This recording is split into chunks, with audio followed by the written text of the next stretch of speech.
옆 사람들과 함께 인사하겠습니다. 사랑하고 축복합니다. 인사하겠습니다.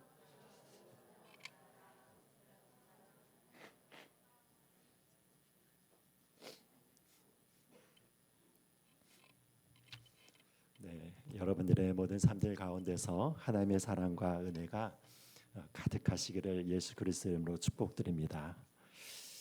자, 오늘 이 시간에 계속해서 에베소서 1장 말씀을 우리가 살피고 있습니다. 여러분, 지난 시간에 우리가 이렇게 살폈던 그 말씀은 하나님께서 왜 우리의 죄를 사하여 주셨는가에 대해서, 그 목적에 대해서 우리가 생각해 보았습니다.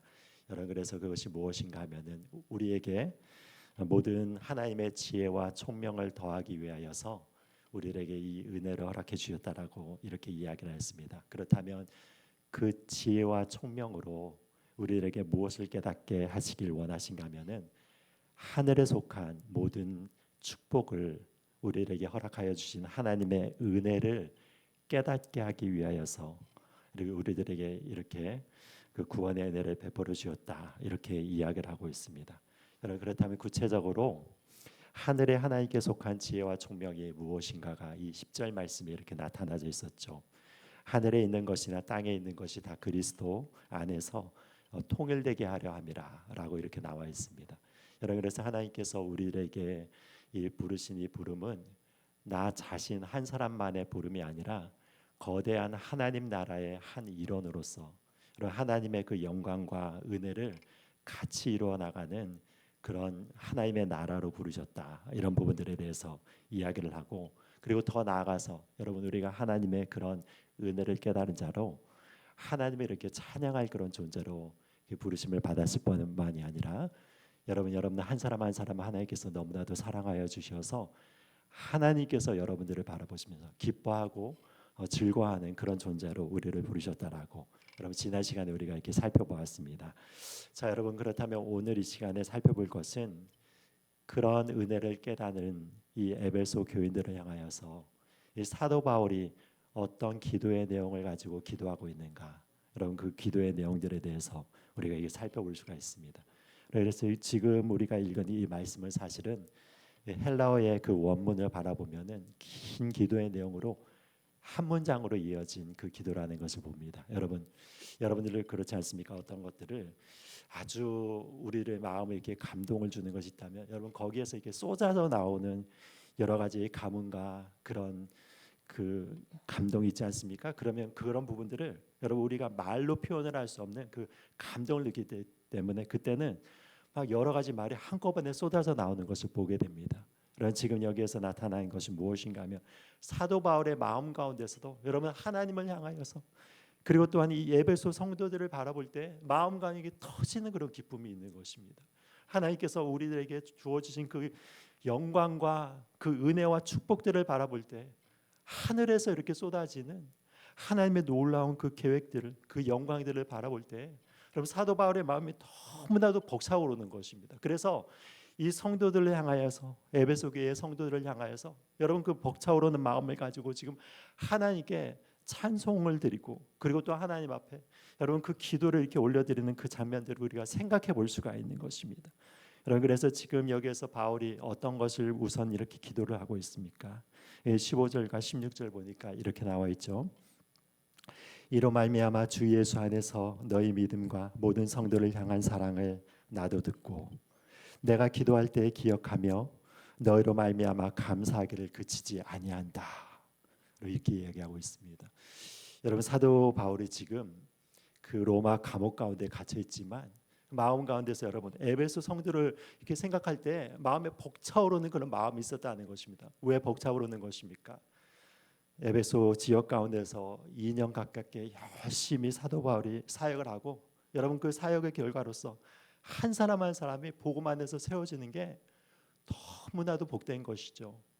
여러분, 그래서 한 사람 한 사람이 예수 그리스도를 영접하여서 여러분, 하나님의 자녀로 돌아오는 것이 얼마나 그게 복된 일인지 모릅니다. 그래서 그런 이야기를 하죠. 여러분, 천사의 그 하늘에 있으면은 하늘에서 여러분 종이 이렇게 치는 때가 있다고 합니다. 여러분, 그때 언제 종이 치냐고 하면은 한 영혼이 이 땅 가운데서 회개를 해서 하나님의 나라에 백성으로서 다시 태어나는 그 순간, 거듭나는 그 순간에 여러분 하늘에서 이렇게 종이 울리면은 거기에서 모든 그 천국에 있는 사람들이 환호를 하면서 천사들도 같이 기뻐하면서 여러분 환호를 한다는 그런 이야기가 있지 않습니까?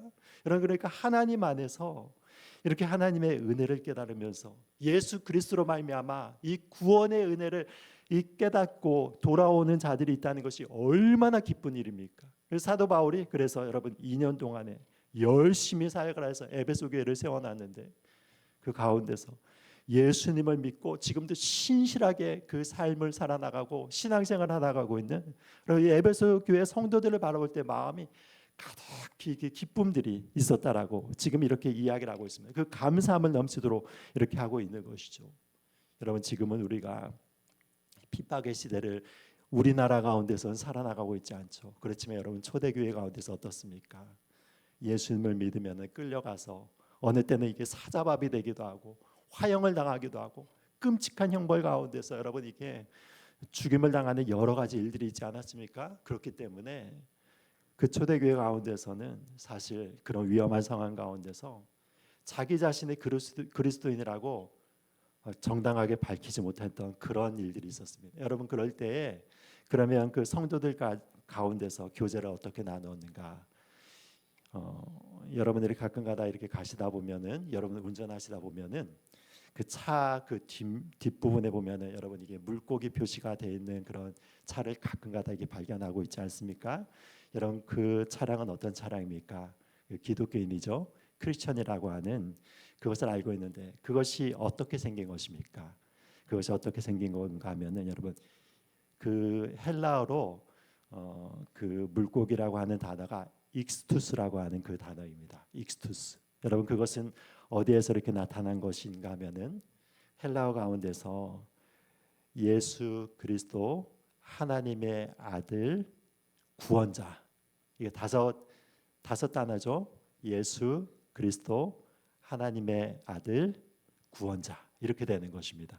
여러분 그것에 각각의 그 단어 가운데서 가장 앞 글자를 이렇게 5가지를 딱 모으면은 그것이 어떻게 되냐면 익스투스라고 하는 그 단어가 됩니다. 여러분 그것이 바로 이게 물고기라고 하는 헬라어 단어가 되기 때문에 여러분 그 초대교회 성도들은 이제 자기 자신이 크리스천인데 저 사람을 바라볼 때 크리스천인 것 같은데 저 사람이 진짜 크리스천인가 확인하는 방법이 무엇인가 하면은 그럴 때 아래 해가지고 여러분 땅 아래에다 물고기 모양을 이렇게 그리는 것입니다. 그러면 이게 주변에 그 맞은편의 사람들이 그걸 깨닫고 자기도 땅 아래에다 물고기 모양을 딱 그리면 어떻습니까? 같이 크리스천인 거예요. 그러면 여러분 그 가운데서 너무나도 기쁘고 즐겁기 때문에 그 사람들이 얼싸안으면서 너무 기뻐하면서 하나님 안에서 같이 교제와 그 기쁨을 누렸던 그런 기억 그런 것들이 여러분 초대교회의 전통으로 남아 있습니다. 여러분 그래서 아직까지도 그 차량 가운데서 뒤편에서 그 물고기를 이렇게 달고 다니지 않습니까?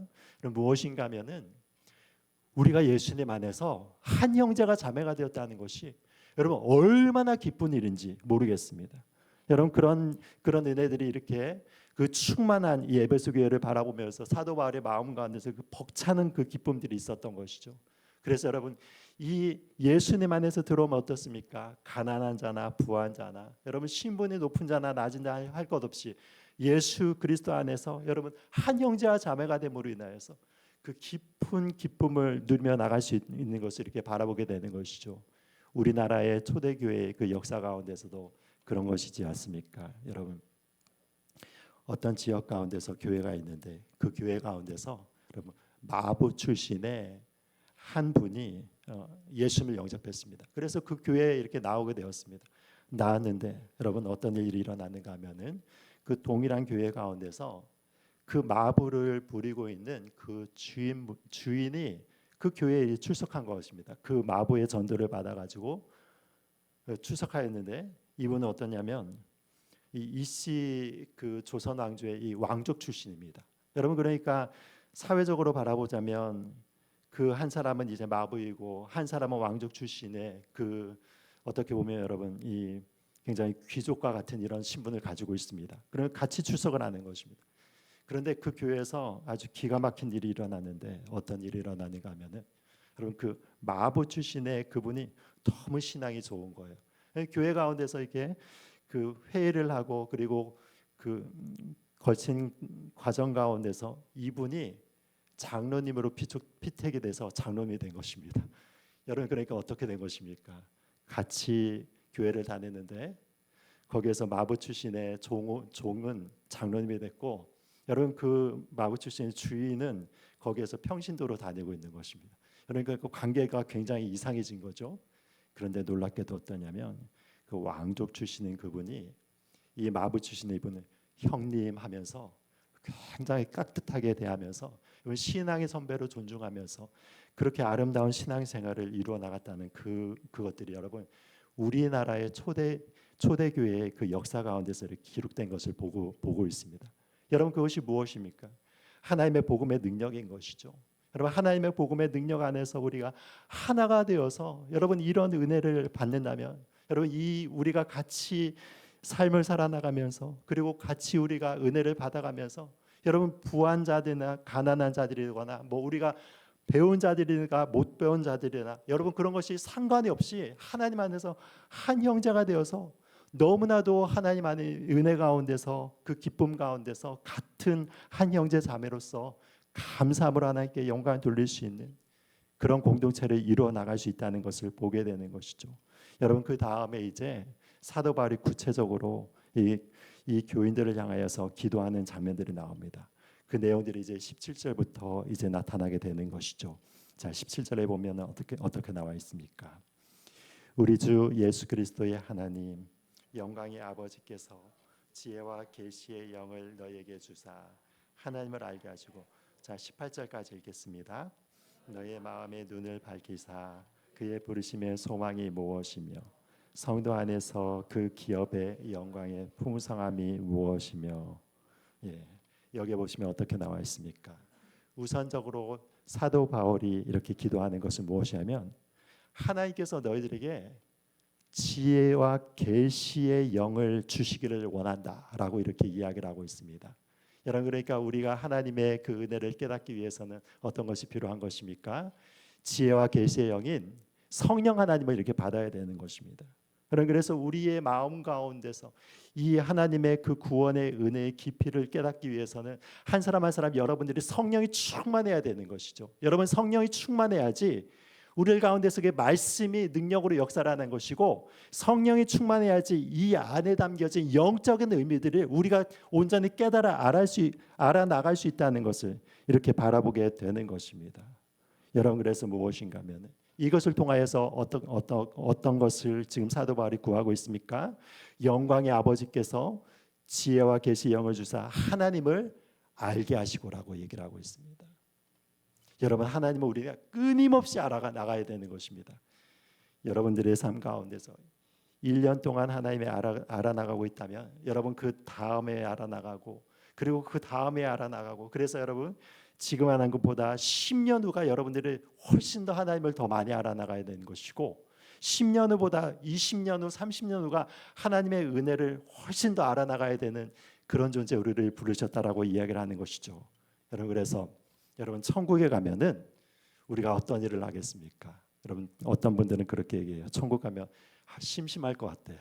여러분, 천국 가면 맨날 그냥 먹을 것도 다 있고 평안하고 이렇게 되니까 맨날 낮잠 자고 맨날 놀다 그러면은 심심해서 천국 생활 어떻게 하냐 이렇게 생각하시는 분인데, 여러분 그럴 사이가 없습니다. 천국에서 무엇을 하는 것입니까? 천국에서도 여러분 우리는 하나님을 영원토록 알아가는 것입니다. 천국에서 무엇을 한다고요? 하나님을 영원토록 알아가는 것입니다. 예, 예, 예. 여러분, 우리의 마음으로 여러분 하나님을 안다고 해서 얼만큼 아시겠습니까? 여러분, 우리가 지금 하나님을 1% 알 수 있을까요? 그렇지 않으라고 생각해요. 여러분, 0.00001%도 우리가 하나님에 대해서 아직까지 모르는 부분들이 많이 있는데, 여러분 천국에서는 어떠냐면 그 영광스러운 하나님을 영원토록 알아가는 그 기쁨들이 우리를 가운데 있다는 것을 이렇게 보게 되는 것입니다. 여러분, 우리의 인간도 그렇지 않습니까? 여러분들이 이렇게 부모님이 되면은 어떤 것을 깨닫게 되는 것입니까? 이 자녀들을 내가 사랑하는 그 마음을 통하여서 그럼 부모님이 나를 사랑하는 것을 이제 그 마음을 깨닫게 되는 것이죠.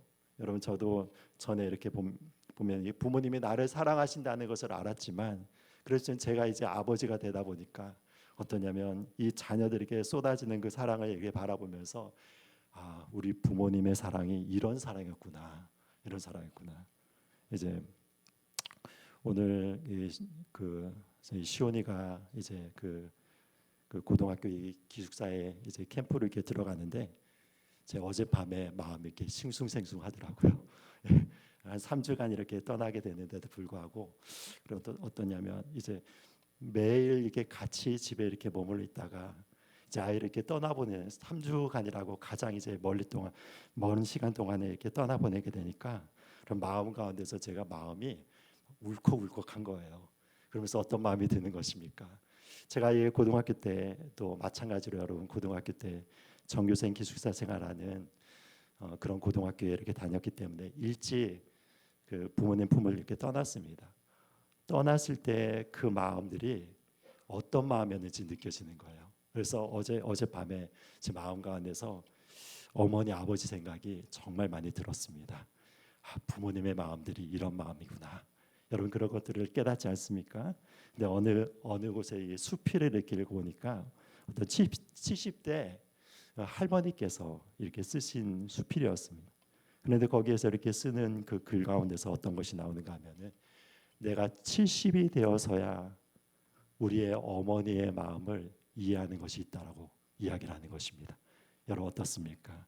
그러니까 여러분 우리가 일평생 동안에 우리가 나이가 들면 들수록 또한 부모님의 마음을 새롭게 깨달아 나가는 것이 있듯이 여러분 우리가 하나님의 그 은혜를 깨달아 나가는 것을 영원토록 깨달아 알아나간다는 것을 지금 이렇게 바라보고 있는 것입니다. 우리가 하나님의 마음을 알면 알수록 그분이 얼마나 사랑스러운 분이시고 여러분 그분이 얼마나 찬양받기에 합당하신 분이신지를 깨닫게 되는 것이죠. 여러분 그래서 저희 마음 가운데서도 무엇이 하면 여러분 점점 더 하나님의 말씀을 알면 알수록 이 하나님의 그 사랑과 은혜가 얼마나 내 마음 가운데 크게 다가오는지 여러분 그 사랑의 은혜가 얼마나 깊은 사랑을 가지고 우리를 사랑하시는지 여러분 발로 표현을 할 수가 없는 것입니다. 우리를 향하신 그 하나님의 사랑이 얼마나 크신 것인지 여러분 그것은 우리의 말로 표현이 될 수가 없는 것입니다. 그것을 우리가 계속해서 알아나가기 위해서 사도 바울이 이렇게 기도를 하고 있는 것이죠. 내가 알고 있는 그 하나님의 사랑을 너희들을 알았으면 좋겠다. 그리고 또한 하나님의 사랑이 얼마나 크고 하나님의 은혜가 얼마나 크신지 너희들은 평생 동안 그것을 알고 또 알기를 원한다. 여러분 그것을 바라보면서 이렇게 기도를 하고 있는 장면들이 나오죠. 그러면서 하나님께서 우리에게 베풀어 주신 은혜가 무엇이고 그 부르심의 소망이 무엇이고 성도 안에서 그 기업의 영광의 풍성함이 무엇인지를 이렇게 기도하고 그리고 또한 그들이 깨닫기를 간구하고 있는 것을 보게 되는 것입니다. 여러분 그런데 우리가 이것을 어떻게 안다고 말씀드렸습니까? 하나님의 성령으로 말미암아 이렇게 알아나가는 것입니다. 자, 그래서 우리의 지금 현재에 있어서의 나의 모습을 성령님이 깨닫게 해주신 건 너무나도 중요한 일이죠. 그래서 요한계시록 3장 17절과 18절 가운데 여러분 이런 말씀이 있습니다. 자, 우리 3장 17절부터 18절 한번 읽어보겠습니다. 시작.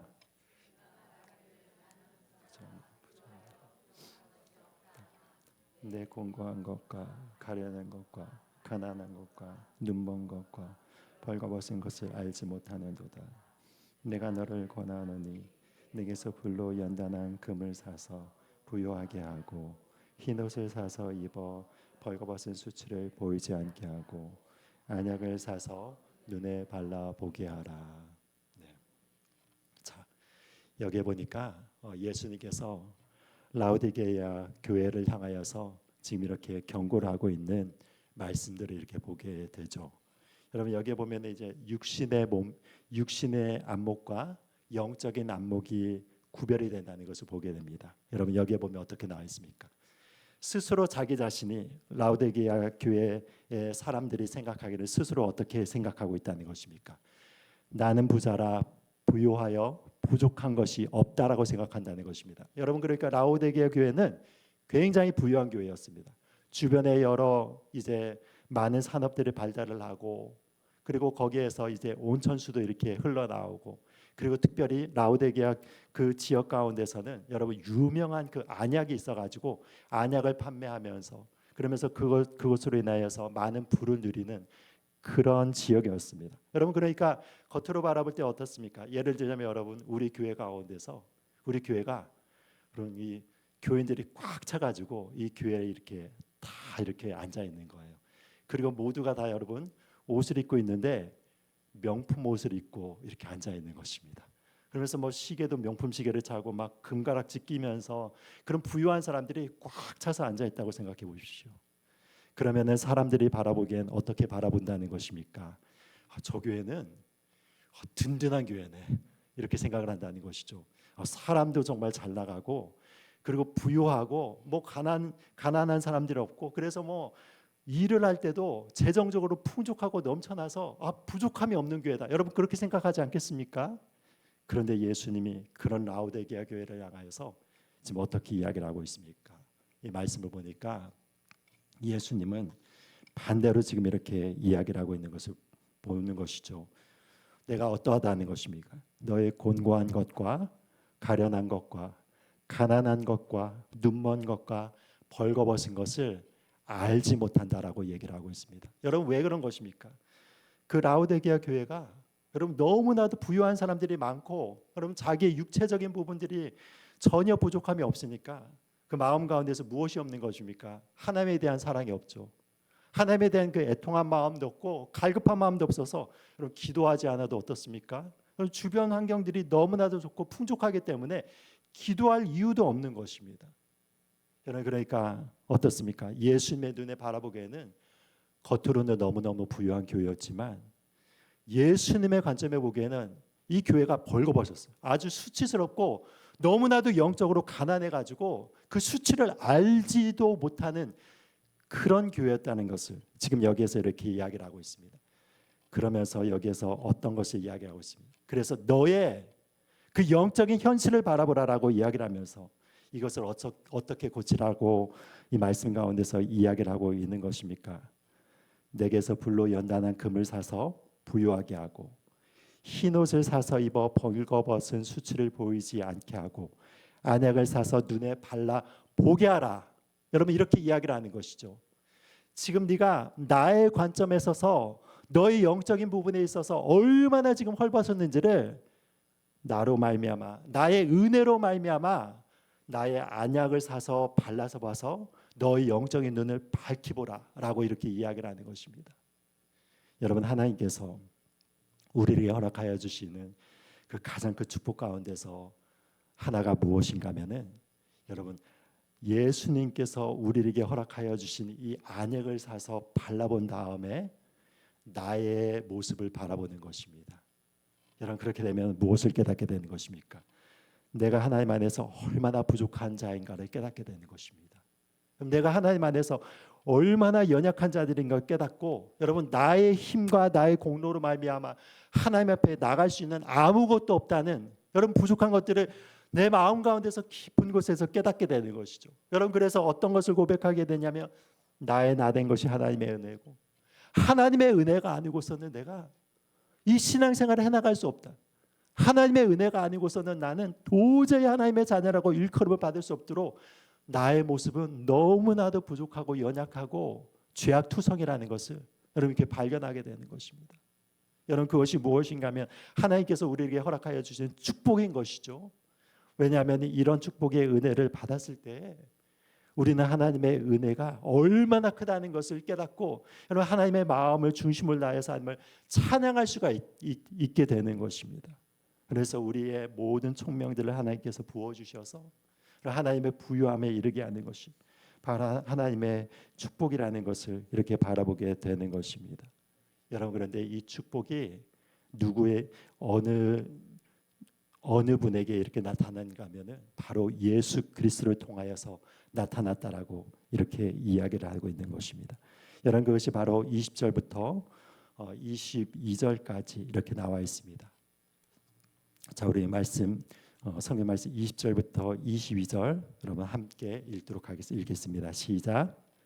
그 능력이 그리스도 안에서 역사하사 죽은 자들 가운데서 다시 살리시고 하늘에서 자기의 오른편에 앉히사 모든 통치와 권세와 능력과 주권과 이 세상뿐 아니라 오는 세상에 일컫는 모든 이름 위에 뛰어나게 하시고 또 만물을 그의 발 아래에 복종하게 하시고 그를 만물 위에 교회의 머리로 삼으셨느니라. 아멘. 아멘.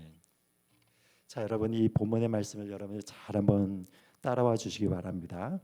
여기 20절 말씀 가운데서 그의 능력으로 그리스도 안에서 역사하사 죽은 자들 가운데서 다시 살리셨다라고 이렇게 이야기를 하는데, 여러분 이 20절 말씀 위에 어떤 말씀이 기록되어 있냐면 우리들에게 허락하여 주신 하나님의 그 부르심의 소망이 무엇이고 그 기업의 영광의 풍성이 무엇이고 힘의 위력으로 역사하심을 따라 우리에게 베푸신 능력의 지극히 크심을 깨달으라고 얘기하고 있습니다. 여러분, 이것이 어떤 관계를 갖고 있습니까? 자, 우리에게 능력의 하나님의 능력을 깨달으라고 했죠. 그런데 그 능력이 예수님 안에서 어떻게 역사를 했다고 얘기하고 있습니까?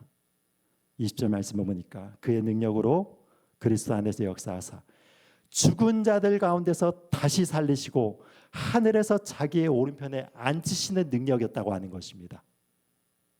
여러분, 그러니까 우리들에게 허락하여 주신 하나님의 동일하신 능력이 예수 그리스도 안에서 먼저 일어났는데 그 능력이 어떻게 일어났다고 하냐면 예수님이 죽은 자 가운데서 살림을 받았던 그 부활의 능력이 예수님 안에서 나타났다는 것입니다. 부활했을 뿐만이 아니라 부활하신 예수님께서는 지금 하나님 우편에 앉아 계셔서 온 만물을 통치하고 계신다라고 얘기를 하고 있는 것이죠. 여러분, 그래서 그 예수님 안에서 나타난 그 능력이 동일하게 누구에게도 나타났다라고 얘기를 하는 것입니까? 우리들에게도 나타났다. 이렇게 이야기를 하는 것입니다. 그러니까 예수님의 권능이 우리의 권능이고 예수님의 권세가 바로 우리의 권세고 동일한 그 권세라고 이렇게 이야기를 하는 것을 보게 되는 것이죠.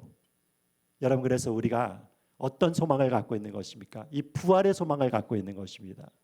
우리 이 땅 가운데서 여러분 태어나서 다 이렇게 죽음에 이르러 가지고 흙에 묻히게 된다 하더라도 어느 때인가는 우리 모두가 예수 그리스도의 음성을 들을 그날이 올 텐데 그날에는 나의 음성을 듣는 자를 내가 그를 다시 살리겠다라고 예수님께서 분명히 우리에게 말씀해 주시고 약속해 주신 것입니다. 여러분, 이 약속이 바로 우리 안에 있다는 것을 바라보게 되는 것이죠. 그래서 여러분, 이것을 한번 생각해 보십시오. 우리는 지금 사실은 너무 이것을 많이 들었기 때문에 무덤덤한데, 예를 들자면 여러분들 중에서 여러분들의 사랑하는 어떤 가족이라든지 뭐 아버지라든지 어머니라든지 아니면 자기의 사랑하는 이 자녀들이라든지 이 죽은 그런 자기 가장 사랑하는 그 사람이 있다고 합시다. 그런데 갑자기 그 자가 살아나서 여러분들의 주변에서 이렇게 돌아다닌다고 생각해 보십시오. 이게 얼마나 이게 놀라운 능력입니까? 바로 예수님께서 우리에게 이런 부활의 능력들을 허락하여 주셨다라고 이렇게 말씀을 하는 것이죠. 그뿐만이 아니라 어떻습니까? 예수님은 지금 하나님의 오른편에 앉아 계신다라고 얘기하고 있습니다. 여러분, 이 하나님의 오른편에 앉아 계신다는 게 실제적으로 예수님께서 하나님의 오른편에 앉아 계시는 것을 이야기를 할까요? 그럴 수도 있습니다. 저는 이렇게 생각하기엔 아마도 예수님의 그 하늘 보좌의 자리가 있다면은 하나님 아버지의 오른편에 그 보좌가 있으리라고 이렇게 생각을 합니다. 여러분, 그렇지만 이것이 그것만을 의미하는 것이 아니죠. 하나님의 오른편에 앉았다는 것은 무엇을 얘기를 하는 것입니까? 그 오른편에 여러분 권능의 자리인 것입니다. 그 능력의 자리인 것입니다. 그 영광의 자리인 것입니다. 그래서 여러분, 어떤 사람이 예를 들자면 여러분 이게 대통령이 있다고 하면은 대통령의 가장 측근에 있는 사람들이 어디에 앉게 되는 것입니까? 대통령의 오른쪽에 앉게 되죠. 오른쪽과 왼쪽에 앉게 되지 않습니까? 특별히 오른쪽이 중요하죠, 여러분. 오른쪽에 이렇게 앉게 되는 것을 보게 되는 것입니다. 여러분, 그래서 제자들도 이것 때문에 싸우지 않았습니까? 예수님께서 십자가에 못 박혀 돌아가시기 전에 제자들이 누가 크냐 하면서 싸우면서, 그리고 거기에서 이제 치맛바람의 원조인, 그렇죠? 그 요한과 야고보의 어머니가 등장을 합니다. 그렇죠? 그래서 뒤에서 열심히 후원했잖아요. 많이 물질적으로 후원을 하고, 야고보와 요한은 여러분 그때 당시에 이 갈릴리 지역에서 굉장히 유지였습니다. 그래서 열심히 예수님을 후원하고 나서 나중에 예수님이 예루살렘에 이르시니까 어떻습니까? 내 아들 가운데 한 명은 오른쪽에 한 명은 왼쪽에 앉혀주십시오 하다가 대판 싸움이 일어나잖아요. 예. 그런데 무엇입니까? 예수님이 지금 하나님의 보좌의 오른편에 앉아 계셔서 하나님의 모든 권세를 예수님이 갖고 계시면서 여러분 이 세상을 통치한다는 것입니다. 그럼 그 영광을 누구한테 주신다는 것입니까? 바로 예수님을 믿는 우리들에게 허락하여 주신다라고 이렇게 이야기를 하는 것입니다. 여러분, 그러면서 이 예수님의 그 권능에 대해서 그 다음은 어떻게 이야기를 하고 있습니까? 21절 말씀에 이렇게 나와 있죠. 자, 21절 다시 한번 읽겠습니다. 시작. 권세와 능력과 주권과 이 세상뿐 아니라 오는 세상에 일컫는 모든 이름 위에 뛰어나게 하시고. 아멘. 자, 이 말씀이 또한 동일한 말씀의 그 일이 어디에서 이렇게 나오는가 하면은 에베소서 6장 10절부터 12절까지의 그 말씀 가운데서 여기에 나타난 통치와 권세와 능력과 주권이 어떤 사람, 어떤 존재들인지에 대해서 이렇게 나타나고 있습니다. 자, 에베소서 6장 10절부터 12절 지금 띄워놓아 주십시오. 네.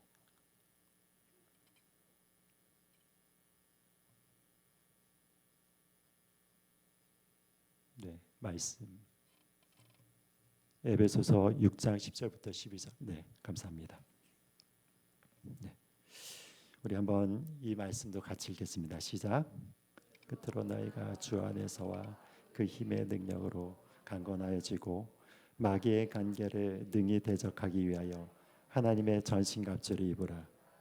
우리의 씨름은 혈과 육을 상대하는 것이 아니요 통치자들과 권세들과 이 어둠의 세상 주관자들과 하늘에 있는 악의 영들을 상대함이라. 아멘. 아멘. 자, 그래서 지금 에베소서에 나오는 이 표현들이 여러분 여기에서 보면 어떻게 나와 있습니까?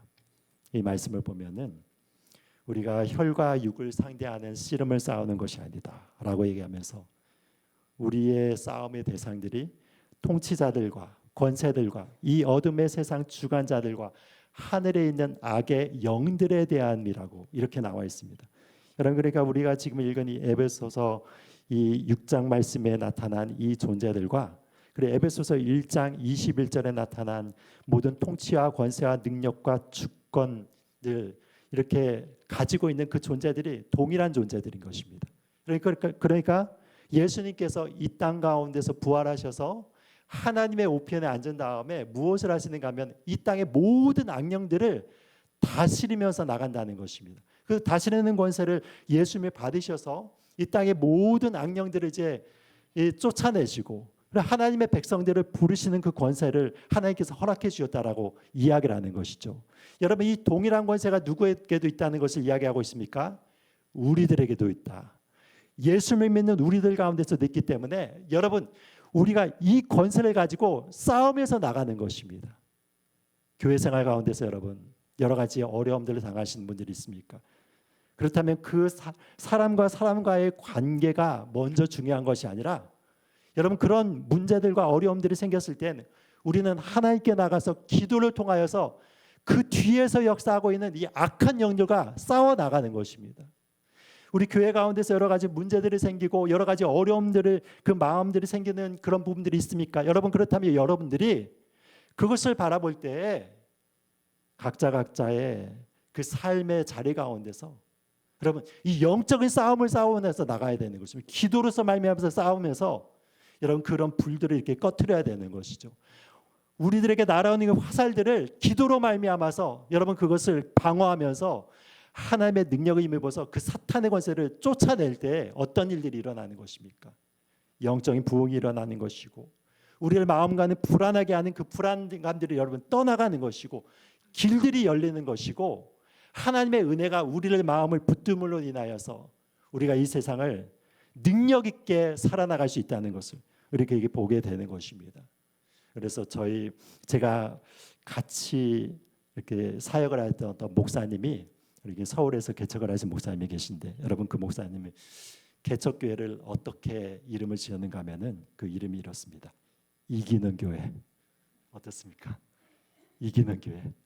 참 그게 어떻게 보면 여러분 굉장히 좀 유치한 느낌이 들어도 곰곰이 생각해 보면은 너무 좋은 이름인 것 같아요. 이기는 교회. 우리 교회도 그렇게 바꿔볼까요? 삼척 이기는 교회 어떻습니까? 예. 이기는 교회 참 좋지 않습니까, 여러분? 그런데 이긴다라고 하는 표현이 요한계시록에 진짜 나옵니다. 여러분, 이 7교회를 향하여서 예수님께서 이렇게 말씀하시는 그 말씀들을 바라보는데 거기에 보면은 맨 마지막에 보면 후렴구로 항상 어떻게 나오게 되냐면 이기는 교회에 대해서 나옵니다. 이기는 자에게는 무엇을 주겠다. 너희들이 이긴다면은 면류관을 주겠다. 이기는 자들에게는 천국의 기둥이 되게 해주겠다. 이기는 자들에게 흰돌을 주겠다. 이기는 자들에게는 생명나무의 열매를 먹을 권세를 주겠다. 이기는 자들에게는 만국을 다스리는 권세를 주겠다. 이기는 자들에게는 생명책에서 지워지지 않는 축복을 허락해 주겠다. 이기는 자인 것입니다. 여러분 하나님께서 우리들에게 이미 예수 그리스도를 통해서 이기는 권세를 허락하여 주셨죠. 여러분 그런데 그것이 자동적으로 우리가 이기게 되는 것입니까? 그렇지 않죠. 우리의 하루하루의 삶 가운데서 여러분 치열하게 싸우면서 나가는 자들 예수 그리스도의 권세를 붙잡고 여러분 기도로서 나가고 말씀으로서 나가고 하나님의 권능을 힘입어서 나가는 자들이 이기는 자들이 되는 것입니다. 여러분들 마음 가운데서 여러분 항상 우울하고 이 예배를 드리면 나갔는데 힘도 없고 뭐 마음 가운데 은혜도 없고 찬양을 하는데 여러분 밍숭맹숭하고 여러분 그런 상태로 이기는 자들이 될 수가 없는 것이죠. 우리들의 삶의 그 과정 가운데서 여러분들이 진정으로 하나님께 복종하고 헌신하고 이 싸움을 싸워 나가면 여러분 이 예외의 자리에 나오면은 이미 여러분들이 승리한 자로서 하나님께 영광을 돌리기 위해서 모였기 때문에 여러분 이 자리가 폭발이 되는 것입니다. 우리의 삶 가운데서 이미 이기고 있다면은 여러분 이기는 자들이 모여서 드리는 예배가 얼마나 능력이 있겠습니까? 여러분 그래서 우리가 항상 영적으로 깨어서 이렇게 나가는 것이 굉장히 중요하다는 것을 보게 되는 것이죠. 그래서 아까 전에 읽었던 그 라우디게아 교회를 향하신 그 예수님이 이기는 자들에게 어떻게 말씀을 하시는가? 요한계시록 3장 21절에 이렇게 나와 있습니다. 자, 우리 3장 21절 읽겠습니다. 시작. 이기는 그에게는 내가 내 보좌와 함께 앉게 하여 주겠다. 내가 보좌 함께 앉은 것과 같이 하리라. 아멘. 아멘. 자, 이기는 자들에게 어떻게 한다고 말씀하고 있습니까? 내가 내 보좌와 함께 앉게 하여 주기를 내가 이기고 아버지 보좌에 함께 앉은 것과 하리라. 여러분 이것이 예수님의 약속인 것입니다. 이 말씀 가운데 나타난 예수님의 권세가 바로 우리의 권세가 되는 것이죠. 여러분 그 찬양 가운데서 있지 않습니까? 예수님 권세, 예수님 권세, 예수님 권세, 내 권세. 그렇죠? 여러분 예수님의 권세가 여러분 나의 권세가 된다라고 이야기를 하고 있는 것입니다. 그래서 여러분 이게 교회의 존재는 무엇이 하면 하나님의 복음을 전하는 그런 은혜로서 우리를 불러주시지만 동시에 무엇이냐면 교회는 여러분 싸우며 나가는 존재인 것입니다. 우리 개개인 가운데서 여러 가지 어려움 가운데 환난을 당하는 그것을 예수 그리스도의 이름을 붙들고 여러분 기도와 말씀으로 싸워나가는 존재이고 그리고 여러분 우리 교회 가운데서 당면한 여러 가지 것들 가운데서도 여러분 우리가 기도와 말씀을 깨워서 여러분 싸우면서 나가면서 그 싸움 가운데서 승리를 하면 어떤 것이 나타나게 되는 것입니까? 기쁨이 나타나는 것입니다. 여러분 교회 가운데서 영광이 회복이 되는 것입니다. 우리 가운데서 하나님의 그 영광이 온전히 드러나기 때문에 교회에 진정한 기쁨이 회복이 되는 것입니다. 여러분 2020년 우리가 이 말씀을 가지고 나가고 있지 않습니까? 여호와를 기뻐하는 것이 바로 우리의 힘이다. 너희들의 힘이니라. 여러분 이것을 가지고 우리가 나가고 있지 않습니까? 여러분 그 기쁨을 어떻게 얻을 수 있는 것입니까? 싸우면서 나가는 것이죠. 영적인 싸움을 통해서 나가는 것입니다. 여러분의 현장 가운데서 어려움에서 근근히 신앙생활 하면서 겨우겨우 그냥 이렇게 하다가 주일날에 이렇게 와가지고 여러분 축 처진 마음을 가지고 이렇게 나와가지고 은혜에 그냥 한 방울 한 방울을 받고 그제 제가 조금 회복됐다가 또 여러분 바깥에 나가가지고 축 처진 마음을 가지고 나가다가 이렇게 하는 것이 아니라 하나님께서는 무엇을 원하시는 것입니까? 하루하루의 삶 가운데서도 여러분 싸워서 승리하고 여러분 말씀 가운데서 기도 가운데서 우리의 영이 충만해져서 기쁨 가운데서 하나님을 찬양하고 여러분 이게 생기가 있고 생명력이 있어서 여러분 하나님의 뜻을 향하여서 담대하게 싸우면서 나가는 그런 곳을 우리에게 허락하여 주시는 것입니다. 그럴 때 어떻게 된다는 것입니까? 바로 내가 이긴 이 보좌의 영광을 너희들과 같이 나누겠다라고 이렇게 말씀하고 있는 것을 보게 되는 것입니다. 사랑하는 여러분, 우리가 이 말씀을 붙들고 여러분들의 하루하루의 삶들을 영적인 싸움을 싸우고 예수 그리스도의 권세를 가지고 싸움에서 승리함으로 인하여서 아버지께 영광을 돌리고 기쁨을 온전히 회복하며 나가는 주님의 백성들이 되시기를 예수 그리스도 이름으로 축복드립니다.